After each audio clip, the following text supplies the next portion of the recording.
Hey, there you are. Thanks for coming by and checking out Pete's Snake Bite Kit YouTube channel. If you haven't been here before, this is about me building a Cobra, something I've been wanting to do for decades. If you've been here before, you've heard me whine like a high school girl that didn't get asked to the prom about not having parts. I still don't have all the parts, but I've got a bunch of them. You might have seen the video the other day where I showed you the brakes. I've got the brakes on now. We've got a rolling chassis. We're going to talk about some of the progress there. We're going to talk about some Cobra name details, things that have kind of come up and so on. So stick around. Let's take a look. Okay, the first thing I want to talk about here is something that came up a few videos ago.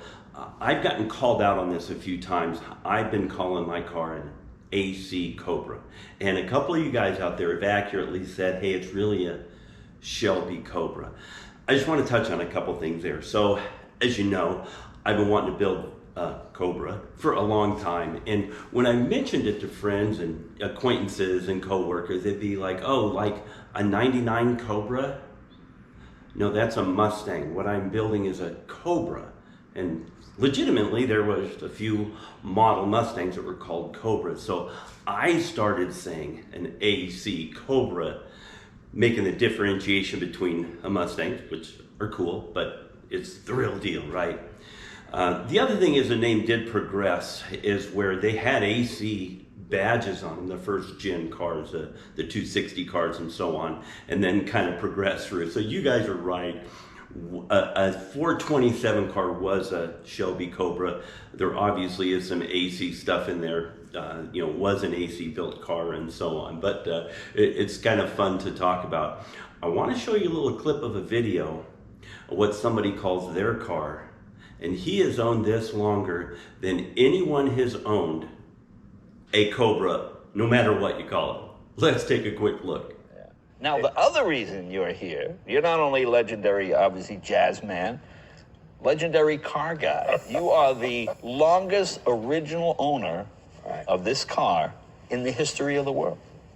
Yeah, that's true. This car is the essence of cool.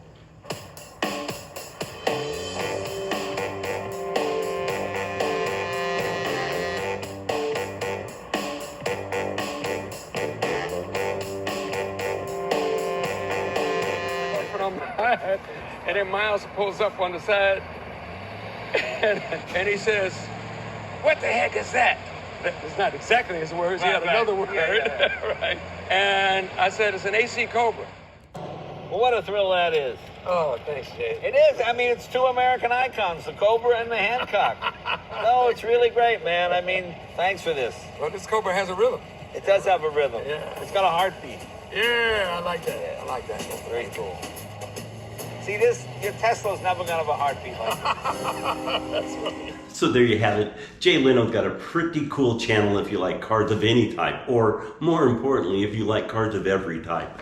Who knew Herbie Hancock had a Cobra longer than anybody else? I thought that was a really cool video. Thanks, Jay, for doing that. Hey, Jay, do one on your Cobra. I think you've got a Kirkham car. We've never seen it. Maybe you got rid of it. I don't know. Would love to see that one. All right, let's talk about stuff still to get. Let's talk about stuff still to do. We'll start over here. You've seen some of this before. I still need to get a drive shaft made. I'm close to getting this thing at ride height or mocking up ride height. So I'm gonna order the drive shaft pretty soon. They said they're 8 weeks out, so I need to get going on that. The oil filter and adapter kit, I'm still kind of thinking on that, how I'm gonna do that, and the remote filter and the cooler. And then once I get the radiator and everything set up, I'm gonna have hoses built and hard lines and so on for that. Hurricane, they're still working on getting my stuff here. They've got the aluminum panels cut and bent. They're trying to figure out how to box them up. Picture some big aluminum panels that would have been thrown in with the car, but the guy that laser cuts them and so on for Hurricane, they weren't done when the car got shipped. So I'm glad they shipped my car, but there's no panels, and they're figuring out how to box them up. I told you last time about the headers and side pipes. They got ceramic coated the wrong color. They're building a new set of pipes. They're waiting for mandrel bins and flanges and so on. So that's going to be a bit, but I got lots of work to do without those. So I'm not stuck. The shifter and the shifter boot are still on terminal back order. They're going to happen. They'll be here before I need them. I don't think that's going to stall me. So that's good news. What I need to get going on. I've got a rolling chassis. I'm going to show you in a minute. I need to do the wiring. That's going to be a bit of a project. There's, you know, a bazillion wires.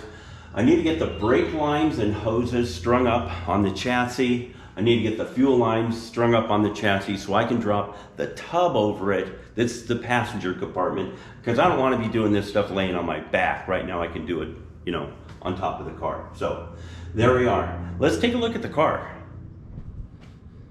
Okay, there it is, a rolling chassis.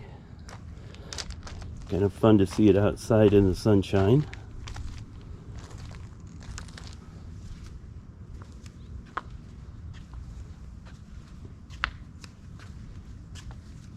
I think this thing might make a pretty good dune buggy.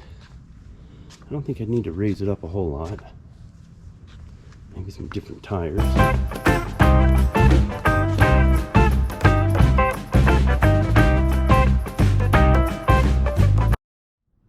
Hey, there we go. Thanks for checking out my YouTube channel again.